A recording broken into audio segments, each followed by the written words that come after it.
But first up, it's Kilmarnock who faced Hearts at Rugby Park. In desperate need of points to escape the playoff place trapdoor, fortune was shining on Kilmarnock as they took the lead in the 27th minute. Hearts skipper Danny Wilson firing into his own net after Rory McKenzie's cutback. But it took Hearts just 3 minutes to respond. Dale Carrick showing good pace and putting his body on the line to make it 1-1.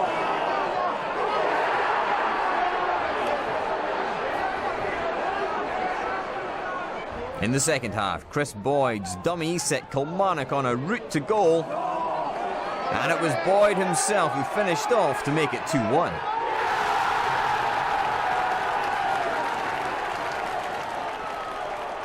And just 2 minutes after that, another rampaging run from Rory McKenzie brought danger to the Hearts defences, and Boyd was there to hold off a posse of Hearts defenders to make the score 3-1. This is 6th goal of the season against Hearts, 18 goals for the season in total.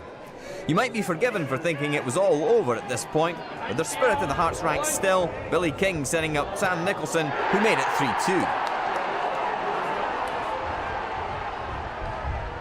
But Kilmarnock had more in the tank as well. Michael Gardyne shot saved well by Jamie MacDonald via the woodwork. The pieces were gathered up rather skillfully in the end by Jerwin Teslar. And there was Gardyne again to score his first goal for the club.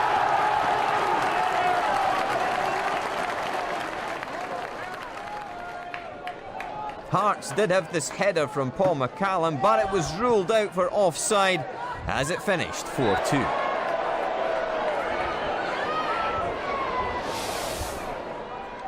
You have to go back to November 2010 for Hibs' last home win against Motherwell, and the Fir Park side were given the perfect start after just 12 minutes. John Sutton with a finish from Lionel Ainsworth's cross. And it was 2-0 just before the half-hour mark. Lionel Ainsworth with a solo effort beyond Ben Williams in the Hibs goal. Ainsworth's 8th goal of the season. Just before half-time, Hibs pulled one back. Hutchison's header from Kearney's corner was cleared, but Kearney sent the ball back into the box for Jordan Foster to head the ball into the roof of the net. And early on in the second half, Hibs came close to an equaliser. James Collins shot back off the post, the rebound into the arms of Lee Hollis.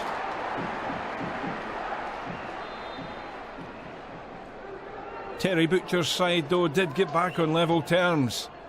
Michael Nelson's header from Kearney's corner, deemed to be over the line by referee Stephen McLean.